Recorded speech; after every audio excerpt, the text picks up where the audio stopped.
Happy Monday, everybody. This is Pastor Desmond from Divine Liberty Center. Today I am bringing to you a snippet of Resurrection Sunday sermon, groundbreaking ceremony. I hope that you're blessed.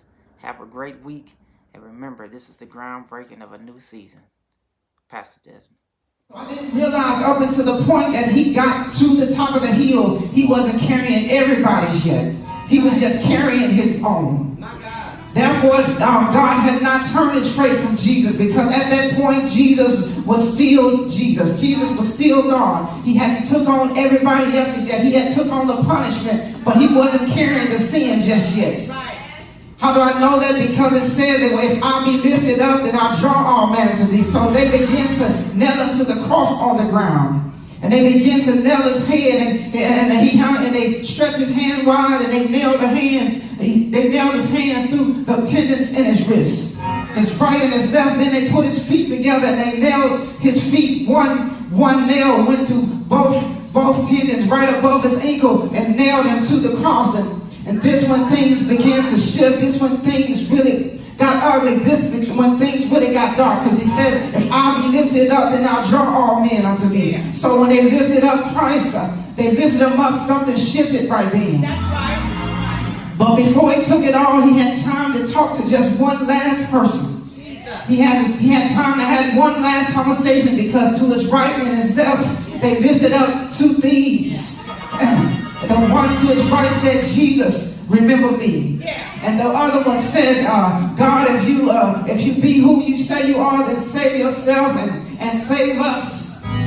He didn't really care about Jesus saving himself. He just wanted to save himself. But the man to his right said, Jesus, I know that what we have done, what the sins we have accrued over our life, I know we deserve the fate that we are dealing with now. But you don't deserve this. You were sinless. But God, all I ask is that when you get to your place, to remember me. That's right. That's right. After all of that, how did he have time to have a conversation with Desmond, standing, being lifted on side of him? God, I know I deserve what I got, but God, if you don't have a little time on your hand, if you would just remember me. I know I don't look like much. I know I don't deserve your grace, but God, if you would just remember me. And God said to them, Jesus said to them, with his last conversation, with the last of his strength, he said, this day you will be with me in paradise, because you have had faith, because you have believed in me. This day you will be with me in paradise. So now it comes around to that word where it says, if I be lifted up, I'll draw all men unto me. So they dropped Jesus down in the hole where the cross stood. And when they dropped down and the weight set down on his hands and on his feet, and then all of a sudden the Bible had to fulfill itself. So now he's not just Jesus anymore. Now he's carrying all of our sins. Now all of a sudden the weight, the sin of the world covers him from head to toe. And it's not just the beating, it's not just the punishment, it's not just the pain that he's enduring, but he's carrying the weight of the world literally on his hands and on his feet. It's not on his back anymore. At this time, it's on his head. Yes. Yes. You can imagine the mindset right there when he feels the pressure sit down on top of the thrones, on top of the weight that he's holding on, that this is not my problem, this was not my issues, this was not my sins, but yet I feel the weight of it, yet I feel it bearing down on my head. I feel like I might go crazy because the pressure is so great, but I must fulfill the will of the Father. Yes, Lord. Yes, Lord. So with all that sin covering Jesus, all of a sudden for the first time, Jesus experienced something that we experience every now and again in our Christian walk. It feels like that God just turns his back on us. And Jesus says, Eli, Eli, why hast thou forsaken me? Eli, and I'm giving you the English translation. Father, why hast thou forsaken me? Because God could not look at the sin on Jesus. He could not look at the word, and the anointing could not exist in the same place at the same time. So as he was lifted up and he took on sin, that God could not look at him, so he turned his back. Now he didn't turn his back because he was mad at Jesus. He didn't turn his back because he was angry with Jesus. He turned his back because he had to allow Jesus to pay the price for us. He had to allow Jesus to become the atonement for our sins. He had to allow Jesus to take all of our filth and all of our unrighteousness and all of our forgiveness and all of our regret and all of our past and the sin of Adam. He had to take that on his back. And he had to become Adam for a second. He had to take all the sins of Adam. The account of the things that he had not done. Because Jesus was to become the second Adam. He was to become the new covenant. So there it was. Jesus is on the cross and God has turned his back on him and things got dark. Wow. Things got dark. See, when God turned his back on him, that's how situations in our life, that's how it looks sometimes, because God allows sometimes sin to overwhelm us. Sometimes God allows us to get to the point where we are so tired of the sin on our back. He understands this time. If I allow you to stay in it for a little while, but this time you won't turn back to it. This time you will remember that I won't turn back. This time when he turns you around, and you will remember that it's not worth what I lost when I went back. It's not worth the pain that I felt. It's not worth the load that I was carrying. It's not worth the heart palpitations that it was giving me. It's not worth the high blood pressure. It's not worth the migraines that all of the sin and all of this past is giving me in my life. So he had to, at that point, he had to feel not just your pain, not just your feeling of abandonment, your feeling of loneliness, not just your feeling of regret, but he had to take on that feeling for everybody. Yes. Everybody's regret, everybody's loneliness, everybody's feeling of suicidal, everybody's feeling to just end it all. Yeah. You don't think Jesus felt it on the cross, dealing with your sins and dealing with your emotions? You don't think he felt like just giving up? Yeah. No, God, I can't handle this. It's not worth the cost. I can't do this, not for these ungrateful people. I can't do it for their ungrateful children, but because it's your will, God, I'm going to stay up here because you have called me to redeem your people, because you have called me to redeem my brothers and sisters. Original iron messed up, but God, I won't quit, God. God, I will obey. God, I won't finish what you have called me to do. So for 3 hours, he carried the weight. He didn't just die right away. For 3 hours, he carried the weight of our sins. He carried it just for us. He didn't just give up on it right then. Because sometimes we have a season where it feels like God is not, he won't just snap his fingers and save us right then. Sometimes he had to get us to a place where we'll cry out, Father, remember me. Father, remember me. I know I deserve what I've gone through. I realized that it was my fault that put me here. I realized that it was my sin that put me here. I realized that I inherited some sins of my father, and I inherited some curses of my father. But God, remember me. So for 3 hours, he took it on, and for 3 hours, he bared that weight. For 3 hours, he hung by our weight. He hung by your sin, and your sin, so that he could set us free, and he hung it for 3 hours. And at the end of that 3 hours, the Bible said that it began at 12 noon and ended somewhere around 3 o'clock. And finally, he gave up the ghost. He said, Father, it is finished. And he gave up the ghost. And immediately the ground starts shaking. The Bible said the earth quaked. And immediately the earth quaked, because in order for the rim to be, the veil to be ripped, the earth shook and things began to split. Things separated, so the Holy Ghost could leave eternal and go to eternal. Could leave flesh and go back to eternal. Could leave flesh and go back to God. So even though things look bleak, now here it is, Jesus has gave up the ghost. Jesus has gave up the ghost, and the ground is shaking and things are shifting around, and all of a sudden people began to say maybe he was really the King of the Jews. Maybe he was really the Son of God. Maybe, just maybe. I believe that the sky is dark for 3 hours because I believe that God is mourning right now. I believe that God is not okay with what you're going through. I believe that God can't look at his son the way he was. But now he's giving up the ghost. And here we are on Easter Sunday. 3 days later, early Sunday morning, Jesus got up from the grave. And the Bible says that when they got up from the grave, that the stone was rolled away. So early Sunday morning, the earth began to quake again. The earth began to quake again. So it shook when he gave up the ghost. But it shook when the ghost came back. But this time the ghost wasn't wrapped in flesh. This time the disguise that they had buried in the grave wasn't there anymore. See, the angel took the disguise and he took it back up to heaven. He took it back up to God. He took away any claim that they had that Jesus wasn't who he said he was. He took away any evidence that Jesus wasn't a real man. He moved the stone and he changed the core of the whole environment. See, changing the core, sometimes you have to decorate where you are. Sometimes you got to make things look like the way you feel now. I know you're standing in that little house, but when they walked up to the stone, there was an angel sitting on top. And it said the angel was in all right, and he was dressed in raiment, and he was pure from top to bottom. He was pure right. Therefore, the whole decor of the gravesite changed. Therefore, the whole environment of the gravesite changed. And it went from being a graveyard experience to a celebration. Because he got up early Sunday morning. Because he got up.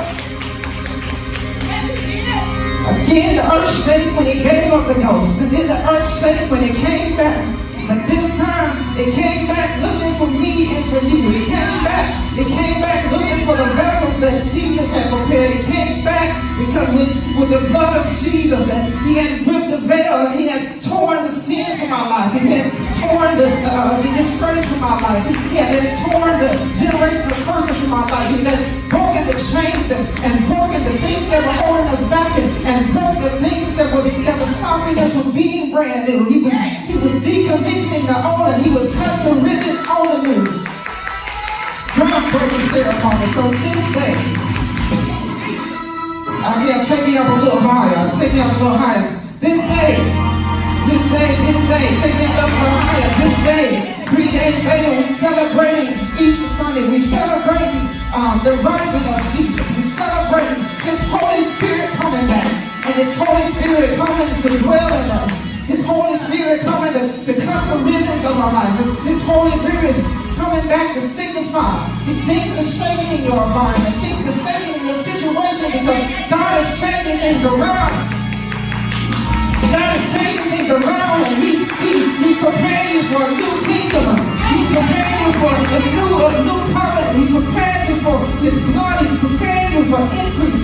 He's preparing you for resources. That's why things look ugly at first. When things they fell through the graveyard, it seemed like everything on it fell through. That was God just prepared a way for the new spirit to come in. He prepared a new way. Now the God is shaking again. The second time it's shaking. The second time it's shaking. The promises came with it. The second time it's shaking. Power came with it. The power over the enemy. The power over your circumstances. The power over your storms. The power to heal the sick. The power to raise the dead. The power to free yourself from the things that your fathers did before you. The things your mother did before you. To free yourself from the things that would attack your children. To free yourself from the people that talk about you. The people that didn't believe you were who God said that you were. To free yourself. I am a child of the kingdom. Now the veil has been broken. Now the crown is shooting. And kingdom is set on me. The kingdom is set on me. The spirit is set on me. And now I can preach. And now I can speak. And now I can prophesy. Now I can speak in tongues. And I can operate in the fivefold ministry. Not just one part. But I have full access because Jesus has. He's written and He just. He's allowed His Spirit to step through, and now when I step through the veil, that I come through looking like Jesus did. I come through looking like His decor. I come through looking like His angel. I come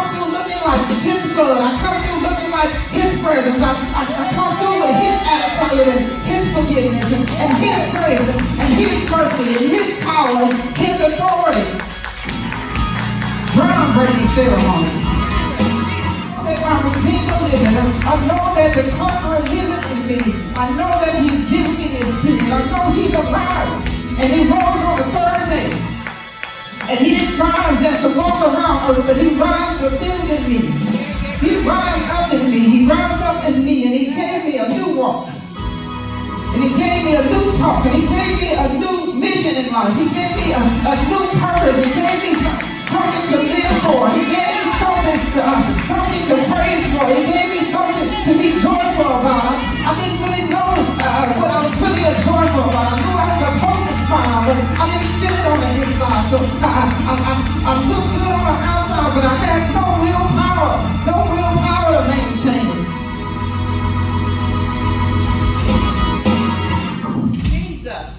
On that early Sunday morning, because he fulfilled it because he finished his mission, because he did what God told him to do. Now that I can be everything that God has called me to be. Now I have access to become brand new. Now I don't have to stay in the place that I was in. Now I'm not condemned by the sins of my past, but I can say, Jesus, remember me. Jesus, I need you. Jesus, I need you right now. There's no way. I don't have to wait 3 days anymore because Jesus waited. Because he held it for 3 hours. I don't have to hold it anymore. Anytime I call on his name, anytime I access him, he has time for me just like a thief on the cross. So if he took it then, I know he can take it now. If he had time for me then, I know he has time for me now. If you remember the thief back then, I know he'll remember a thief now. Jesus, remember me. Jesus, forgive me. Jesus, I regret who I've been. Jesus, I need you to walk this walk for me. Jesus, I need you to raise my children for me. Jesus, I need you to heal my body for me. Jesus, I need you to bless my family. Jesus, I need you to change my bloodline. Jesus, I need you to give us a new outcome, a new future. I need you to give us a prophetic. I need you to give us purpose to what we're doing in our lives. I need you, God. I need you. I need you.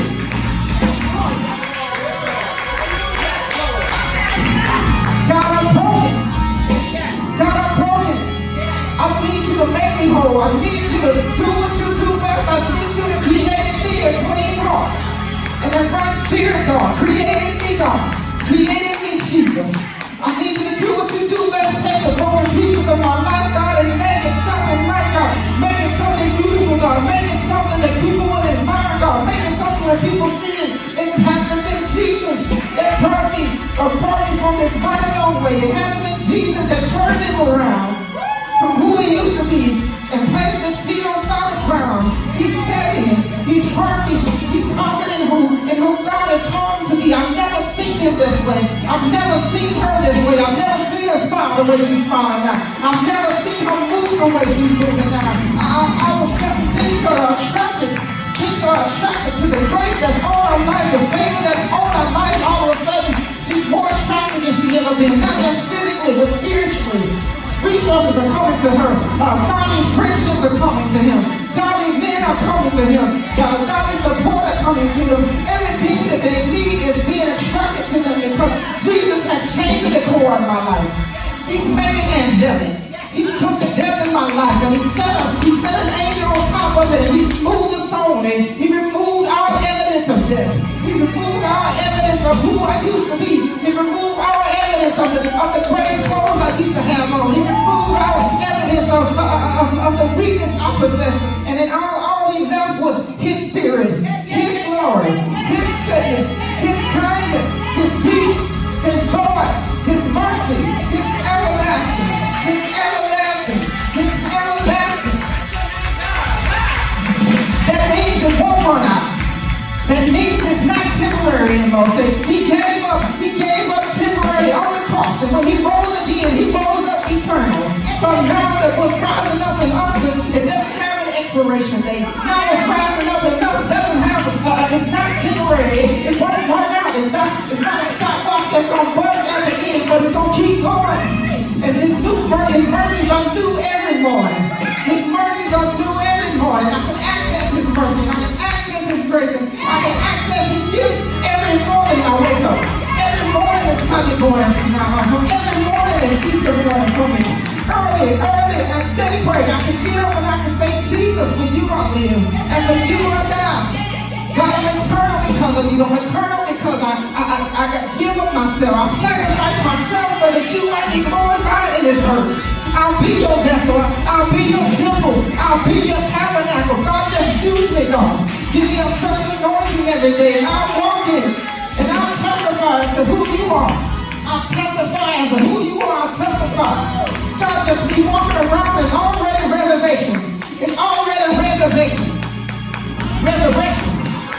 Resurrection of who I used to be. They knew what I looked like when I was dying. They knew what I was looked like, but the fact that I'm walking with health and strength, the fact that I'm walking in my right mind, the fact that I'm walking free indeed, it's resurrection within itself. I don't even have to speak no words. All I have to do is just walk around in that new decor, with that new spirit, and that new mind, and that new joy, and that new power, and that new authority, and that new peace. I don't care who I used to be. I don't care that you understand who I used to be. All that means is you know that Jesus can change your life. If you look at me, you know that Jesus can make you whole. Jesus can take the broken pieces of your heart and he can fix it again. And he can make it stronger than it ever was. He can give you a heart that overflows into everybody around you. I can't help but to love my neighbors. I can't help but to love my enemies because my life has been ripped. My heart has been ripped. My heart has been ripped and all the selfishness ran out and all the unfaithfulness ran out and all the lack ran out and all the poverty that I choose to ran out and everything that hindered me, everything that held me back is now running out. But what's inside me now is just keeps flowing. It keeps flowing eternal. It keeps flowing each other like a never-ending waterfall. Like a never-ending waterfall. Now the word of God is spewing out of me like a geyser, like an earthquake. It's hot when it comes down, and it may look like it's doing damage, but it's creating something everywhere it goes. It's creating new lands and new territories. Everything that it touches is changing. It's burning away the old and it's bringing in the new. That's what the Spirit of God is doing in my life. There's a spiritual volcano erupting today. And God said, this is the groundbreaking ceremony. This is what I need you to understand. This is what is happening in the prophetic. See, you're spilling out and every place that it spews out on, it's going to change and it's going to become yours. Now, whatever land was on it before, it don't matter. Now you shall possess the land. The land came and it belonged to you till you got there. But when you spilled out on the land, when you stepped into it, it cleansed what it used to be, and it made it whole so it can be ready for what God has for you.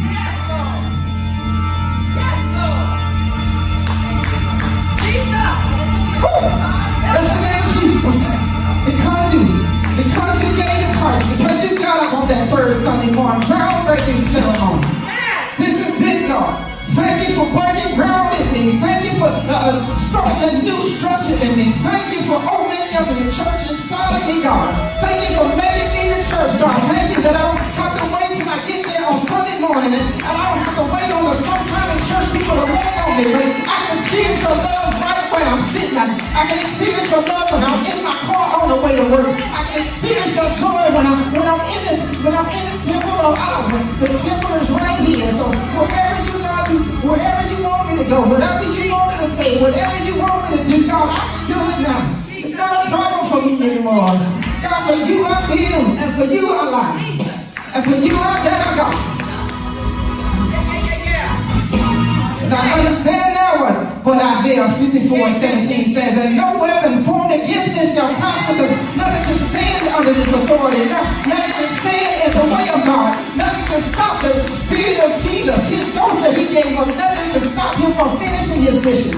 With all the things that he paid, with all the pain that he went through with us, with all he endured for us, he stayed until the work was done. Therefore, he will stay. He will stay right here until I'm all he has called me to be. He will stay right here until everybody in my family is saved. He'll stay right here until nobody is left behind. He'll stay right here because I'm going to keep pouring out. I'm going to keep spilling out. I'm going to keep spilling out. Just know, when you get around me, be careful because you can't help but to get hit from because it's spewing out and it's hot and it's fresh. And whatever it touches is going to change. Whatever it touches is going to make brand new. Whatever it touches is going to... Bless your name, Jesus. God. Groundbreaking ceremony. Yes. Oh, Lord. I dare you just put your hands together. Just put your hands together and give God some glory. Thank you, God, for breaking ground in me. Thank you, God, for breaking ground in me. Thank you, God, for saving me. Thank you, God, for paying the price for me. Thank you, God, for paying the price for my children, God. Thank you, God, for paying the price for my family, God. Thank you, God. Thank you, God, that it's already done. Thank you that the victory is already won. Thank you for not giving up on what I'm praying for. Thank you for not giving up on all the things that were concerning me. Thank you for not giving up on things that were weighing on my heart. Thank you. Thank you, Jesus. Thank you, God.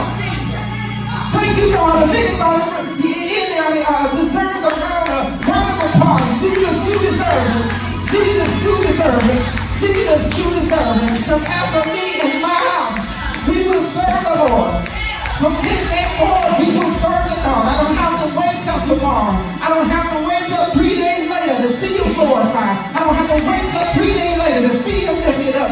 God, I'll serve you today. As for me and my house today, God, we will serve you. As for me and my house, you can break ground on us today, God. You can send out the message to the demons and the principalities that you don't belong to you anymore. Take your hands off my son. Take your hands off my daughter. Take your hands off my child. Take your hands off their situation. Release the things that you've been holding hostage for them. Release the things that I told them that they was going to have. Release it right now. Angels, open up the window. Pull the cord on that window that's labeled Pastor Tiffany. Pull the cord that's labeled Sister Teresa. Pull the cord that's labeled Sister Monique. Pull it hard because it's a lot that's coming out. It's a lot of things that's behind that window. I need you. 2 or 3 I need you to grab that cord and pull it open. And you hold it open until they get everything that I said they would have. Make sure it all comes out. Make sure it all pours out. Make sure you don't leave nothing behind. Pour it out right now. Pour it out right now, God. Bring the ground right now in the name of Jesus. In Jesus' name, in Jesus' name, in Jesus' name, in Jesus' name, in His victory, in His victory, in His praise, God. In the holes in His wrist, in the holes in His feet, God. It's already done. It's already done. It's already done. Thank you, God, for breaking ground for me. Thank you, God, for giving me access. Thank you, Jesus. Thank you, Jesus. You're worthy, God. You're worthy, God. You're worthy, God. Thank you, God. Thank you for understanding what Easter is all about. Thank you, God, that when we leave here, God, Easter gets on in when we close the doors of the church. When we take down the decoration, but Easter goes with us. Easter goes with us. The power goes with us. The tabernacle goes with us. The tabernacle is in our homes. The tabernacle is in our jobs. The tabernacle is in our cars. Wherever we may be, God. Wherever you may take us. Wherever you may send us, God.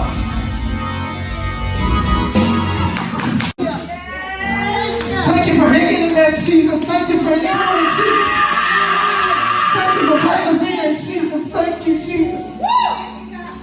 Thank you for keeping us, God, until we got it right. Thank you, God, that we didn't bury our children until before we got it right, that you didn't kill us in the sin that we was in. You didn't take out our family members in the sin that they was in, but you allowed grace to keep us until we got our revelation. Until you broke ground in our hearts, God. Thank you, God. God, you're so great. You're so great, God. You're so worthy of the praise. You're so worthy of everything that we have to give. And we give you our best this morning, God.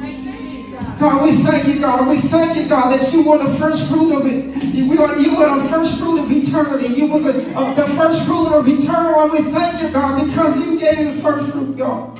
All we have to do is receive the rest, God. Yes, Lord. You've already made the sacrifice. You've already paid the cost. All we have to do is receive it, God.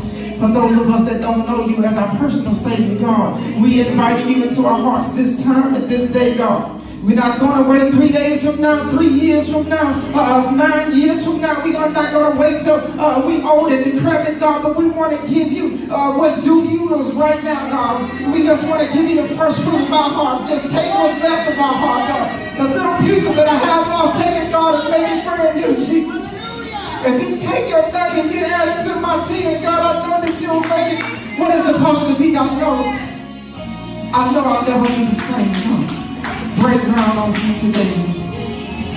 Make ground on who you said that I was going to be. Show me who I am. Show me my identity. Show me the confidence in who you made me, God. Fearfully and wonderfully made. I am a child of the King. I am a kingdom child. I am set free. I am made whole today. Amen. Put your hands together. God bless you. For those of you that just prayed that prayer for me, you are now a child of the kingdom. You are now adopted into the bloodline of Jesus Christ. You are now adopted into eternity. God bless you, God.